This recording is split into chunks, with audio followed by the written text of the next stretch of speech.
gracias a nuestros oradores por la generosidad, ¿no? con la que han compartido sus conocimientos. Bienvenidas Mitzi y Isabel, que nos acompañan desde la Ciudad de México. Ha habido preguntas para ustedes, no sé si seleccionaron algunas y si, bueno, si nos pueden ampliar información. Creo que Mitzi nos ibas a hablar de tartracina, ¿me dijiste? ¿Puede ser? Sí, hola, buenas tardes. Sí, muchas gracias. La verdad vimos que había bastantes preguntas. Una de estas de las que encontramos fue que nos preguntaban qué sustitutos teníamos en versiones naturales para lo que es el uso de tartracina. Y pues bien, esto va a depender mucho de primero para qué segmento vamos a utilizarlo, si es para bebidas, cárnicos, lácteos, para también saber cómo va a interaccionar nuestro colorante con estos sistemas. Y dos, con la legislación, porque no siempre están permitidos todos los colorantes en las mismas legislaciones y en las mismas cantidades. Entonces, para lo que es la tartracina, podemos tener sustitutos, por ejemplo, si son para lo que hablábamos en nuestra charla para bebidas en polvo, podemos tener lo que son las cúrcumas, pero en versiones encapsuladas, que serían versiones en polvo, vienen un poco más protegidas a la luz. Y esto nos ayuda a protegerlas cuando estamos dentro de sistemas, por ejemplo, por ejemplo, acuosos. También podemos hacer uso de betacarotenos, que si bien no tienen esas notas tan amarillas como es la tartracina 5, la tartracina, perdón, sí nos puede ayudar a tener notas amarillas, sobre todo aquellos betacarotenos que tienen más composición de alfa carotenos que betacarotenos. Otro sustituto también podría ser la luteína, que si bien se extrae de fuentes, más bien los podemos tener como manera oleosa, podemos hacer emulsiones de estas para poderlas utilizar en bebidas o en algunos otros sistemas cárnicos o lácteos. Y finalmente también podemos hacer uso del cártamo, que más bien muchas veces se utiliza como saborizante más que como colorante, pero sí nos va a dar también esta tonalidad amarilla, que es también muy amarillo, similar a lo que es la tartracina. Ujú. Y otra pregunta también interesante que vimos fue respecto al uso de frutas orgánicas en el tema de bebidas. Sí se pueden utilizar y de hecho pues nos van a ayudar mucho ya que nos van a aportar tanto color como sabor y textura. Y muchas veces estas frutas también pues justamente si nosotros queremos reforzar con algún otro colorante, las mismas pectinas, los mismos componentes de estas frutas nos van a ayudar a proteger el colorante que lo acompañe. Y estas frutas, más que nada, también los podemos utilizar y declarar más que como un ingrediente, perdón, más que como un aditivo, lo vamos a poder declarar como un ingrediente.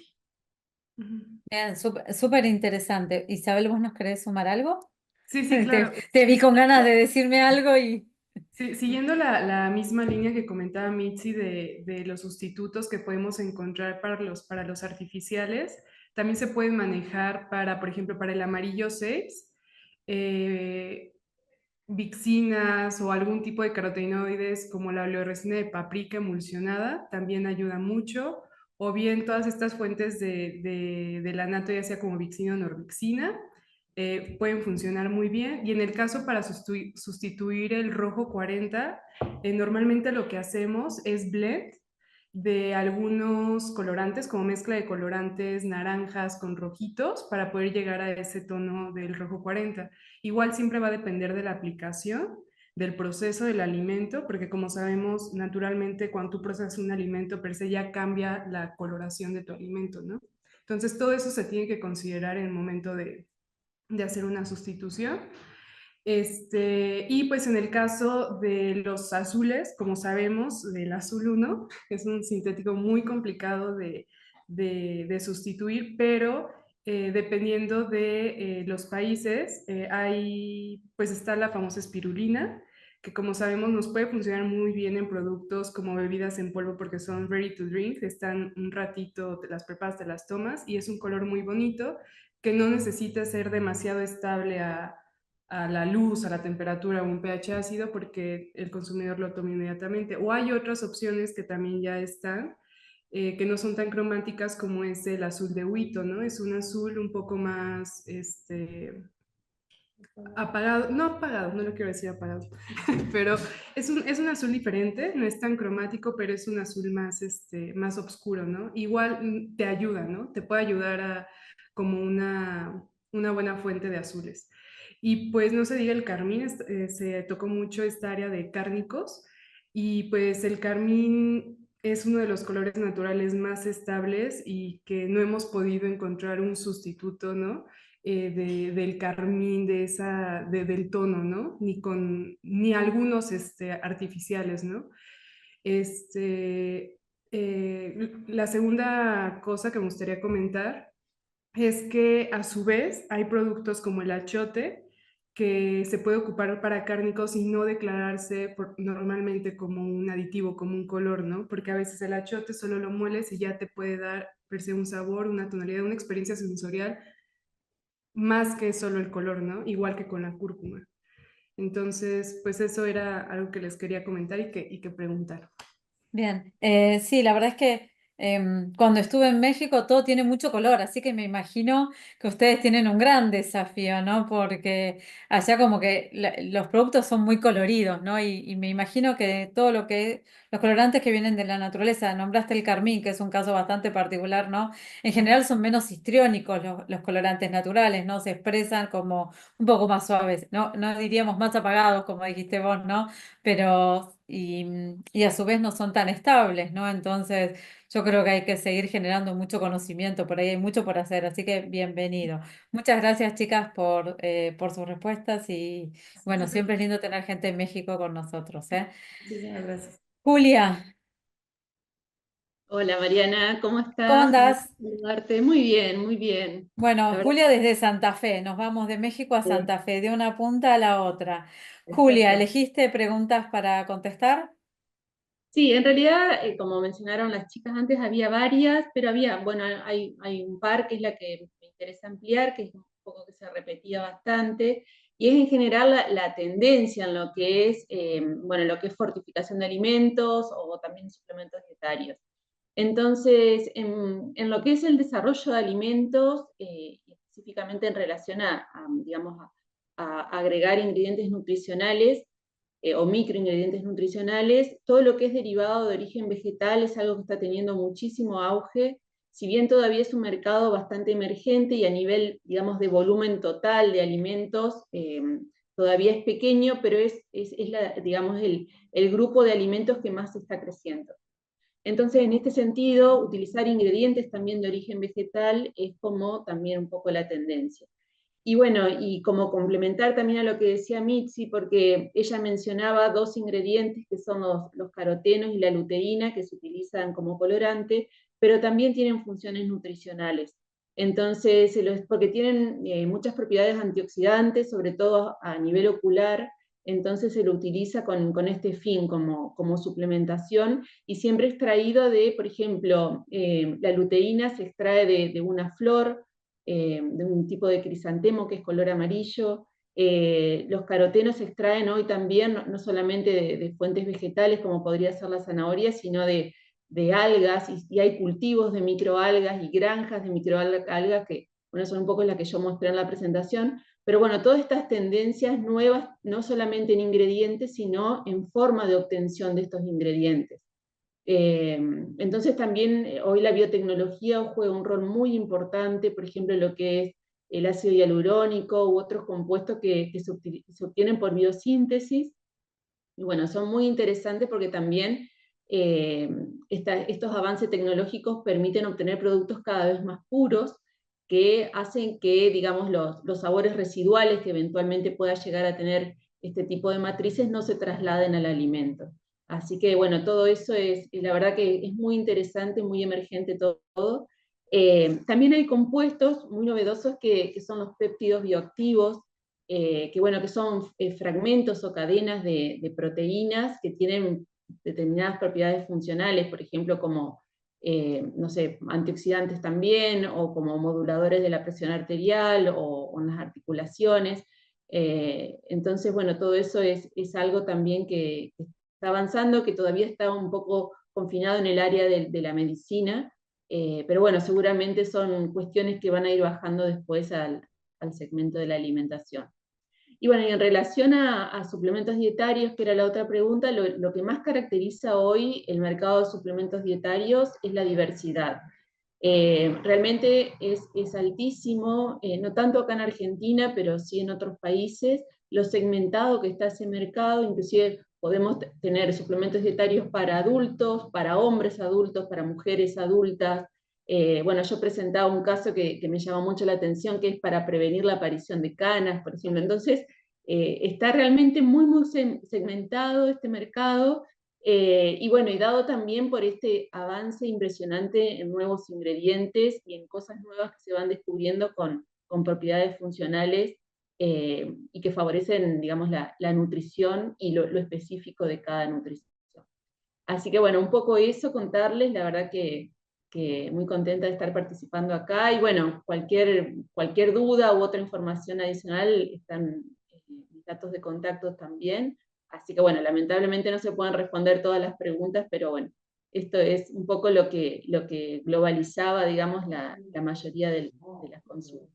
Muchas gracias, Julia. Sí, hay algunas preguntas, siempre nos preguntan, ¿no? El tema de la toxicidad o el tema de los aditivos, ¿no? Obviamente hay un marco regulatorio y lo que hay que entender es, bueno, cuál es ese marco regulatorio que no es igual en todos los países, ¿no? Entonces, primero que todo hay que entender si ese aditivo lo podemos utilizar y si tienen dosis máximas. Alguien preguntaba si consumo más. Bueno, en algunos casos hay aditivos que no pasa nada si uno la ingesta no por día es alta, o sea que no van a tener ninguna toxicidad. Otros no, hay que tener más respeto, ¿no? Ejemplo, los nitratos, los nitritos, que tienen una dosis máxima y que pasar esas dosis son tóxicas. Y vos dijiste lo de las frutas, que las chicas también lo dijeron y a mí también me hizo, no, esas otras propiedades que tienen, como cuando hablan de la cúrcuma, ¿no? Que tienen esos poderes antioxidantes o todas esas funcionalidades que traen las frutas que son súper enriquecedoras. La verdad es que vale la pena destacarlo. Así que, bueno, muchas gracias. Lourdes, ¿Qué ¿vos tal, qué María? preguntas, ¿Cómo qué haces? estás? ¿Cómo andás? Gracias por participar, Lourdes. Lourdes forma parte de mi equipo de trabajo y lo digo orgullosa. Gracias. Así que, bueno, Lourdes, ¿elegiste dos preguntas para contestar? Correcto. Muchísimas gracias a todos, primero por la posibilidad de participar, gracias a Red Alimentaria. Muy interesante la charla también de mis colegas. En cuanto a las preguntas, hay dos que me interesaron mucho para desarrollar un poquito. Una es cómo se está aplicando la inteligencia artificial en estas temáticas. Y bueno, esto es algo que creo que nos toca de lleno a todos. Hoy por hoy tenemos a ChatGPT y distintas herramientas que muchas oportunidades pareciera que les tenemos miedo, ¿no? O incertidumbre a cómo funcionan, pero yo los invito a acercarse porque tienen aplicación en múltiples campos y uno de ellos es alimentos. De mi parte, desde lo personal, hace 2 años ya que estoy trabajando en esta temática, aprendiendo, súper amateur, pero bueno, tengo conocimiento de empresas que actualmente basan sus desarrollos de alimentos mediante la asistencia de herramientas informáticas. Por ejemplo, muchas tienen recopilaciones de bases de datos enormes que realmente es difícil no construirlas, pero gracias a esas bases de datos juegan con algoritmos y pueden establecer modelos predictivos para obtener, por ejemplo, atributos de textura, de sabor, de color, como bien mencionaron mis colegas. Entonces, es algo que es de sumo interés y vale la pena meterse, ¿no?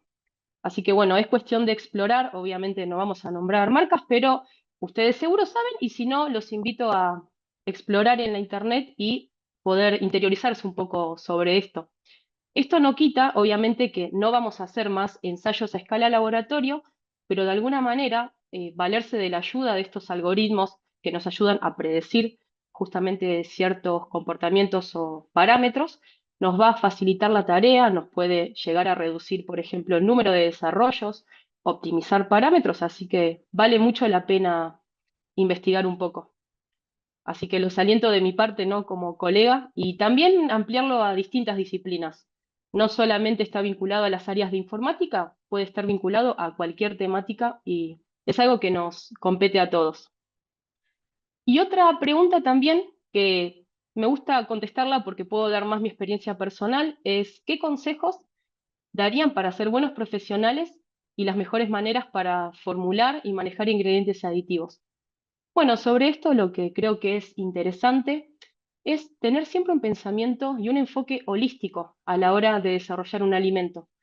En mi charla yo hablé sobre un ejemplo de símil cárnicos y símil lácteos.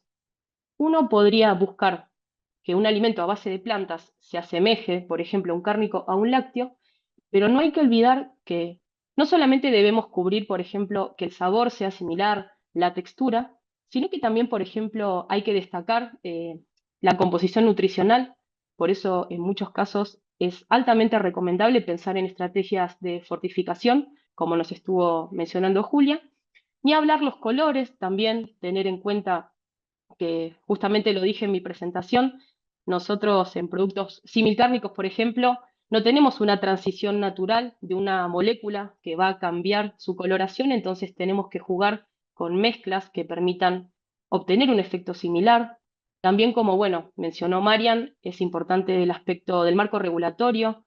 Cada país tiene su legislación alimentaria y también vale la pena ver un poco hacia afuera distintas legislaciones que pueden ser que estén más actualizadas, que contemplen otras cuestiones, porque muchas veces nosotros nos encontramos con ingredientes y aditivos que resultan interesantes, pero lamentablemente no están habilitados para ser utilizados en nuestro país. Pero no hay que quitar de vista que existen y sobre eso es importante tenerlos en foco. Y también otra cosa que recomiendo es no desestimar los papers, las publicaciones científicas. Marian mencionó, por ejemplo, la importancia de una proteína vegetal que tiene una conformación globular.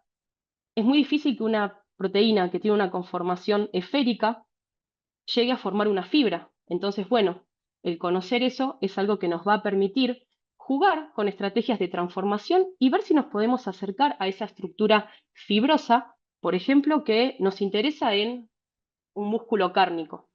Entonces, yo creo que para hacer buenos desarrollos y trabajar de una manera competitiva, es importante abarcar las distintas aristas. Y ni hablar también en el marco de esta charla, asesorarse y valerse de especialistas técnicos, proveedores, que justamente nos van a ayudar en el caso que tengamos algo muy puntual y particular. Por ejemplo, ¿con qué colorante puedo reemplazar el color rojo en un símil cárnico? Bueno, ahí seguramente están los proveedores quienes nos van a ayudar y nos van a aportar información más precisa que nos va a servir para poder avanzar en nuestros desarrollos. Así que bueno, me gustaron, me parecen muy generales y bueno, les di mi opinión en base a la experiencia que yo tengo y espero que les pueda servir a todos. Muchísimas gracias. Gracias, Lourdes. Agrego un par de cositas. Para hacer desarrollo, lo primero que se me ocurre, ¿no? Hacer desarrollo implica método, ¿no? Uno a veces piensa que hacer desarrollo es creatividad, es creatividad con método. Bien, armen equipo, ¿no? Tengan un buen equipo. Siempre en equipo es mejor, a veces el equipo es con proveedores, ¿no? No necesariamente tienes una estructura interna, sino entender quiénes son esos proveedores que son nuestros aliados. No tengan miedo a equivocarse, ¿no? No hay que eh, penalizar a los que se equivocan. Cuando uno tiene un equipo de desarrollo, bueno, el error es parte y hay que aprender del error. Así que, bueno, y obviamente estudien. Yo elegí una pregunta para no quedarme afuera y hay alguien que preguntó por carne marinada, ¿no? Nada que ver con las bebidas, nada que ver con los colorantes o los aditivos naturales, los ingredientes naturales. El marinado de carne es una técnica que existe hace un montón y que existe en muchos países y que está reglamentada en Argentina ya hace unos años, es la carne aditivada, ¿no? Donde se introduce agua más una serie de aditivos. em, no es para abaratar, ¿no? Como uno necesariamente puede pensar, sino que se introduce un contenido de agua, una extensión aproximadamente de un 10% como mucho, y con ese agua y otros aditivos uno lo que mejora es la jugosidad, la terneza, se puede saborizar, ¿no? Entonces, hay algunos cortes como, no sé, el carré de cerdo o las pechugas de pollo que son naturalmente muy secas. Entonces con el marinado uno lo que hace es mejorar la experiencia sensorial, ¿no? Hace que sea más jugoso, que sea más palatable, que no pierda tanta agua durante la cocción. Básicamente, ¿cómo se formula? Bueno, normalmente tienen un fosfato y una carragenina, ¿no? Algún hidrocoloide, que normalmente es carragenina, que lo que hacen es retener un poquito de agua, no, no le queremos poner demasiada agua, y el secreto de formular esa salmuera de marinado es que en la medida de lo posible tengo que preservar los atributos de la carne. O sea, yo no quiero que sea, creo que esté un poquito mejor, pero que no deje de ser carne, ¿no? Es decir, que se siga sintiendo la estructura fibrosa y que se siga sintiendo el sabor de la carne. No es que quiero que parezca otra cosa. En algunos casos, en algunos países, esas marinadas van saborizadas. De ahí lo que estoy buscando ya es un corte cárnico que el consumidor no lo ponga directamente a cocinar y no necesite saborizar por fuera, ¿no? Entonces lo ponen en el horno y es marinada con sabor, por ejemplo, pimienta, el oreganato. Entonces le resuelvo la preparación, lo saca de la bolsa, lo pone en el horno y listo, ¿no? Así que los marinados es una técnica muy interesante, requiere de mucha higiene, ¿no? Porque ese corte en la carnicería, ¿no? Sabemos que la contaminación está por fuera y por dentro es estéril, pero cuando yo lo marino, ¿no? Le estoy introduciendo normalmente a través de una inyección agua con otros ingredientes. Entonces el músculo internamente deja de ser estéril, ¿no? De hecho, las agujas pueden llevarme esa contaminación que tengo en la superficie hacia el interior. Entonces, la técnica de marinado tiene que realizarse en lugares con una higiene muy estricta, ¿no?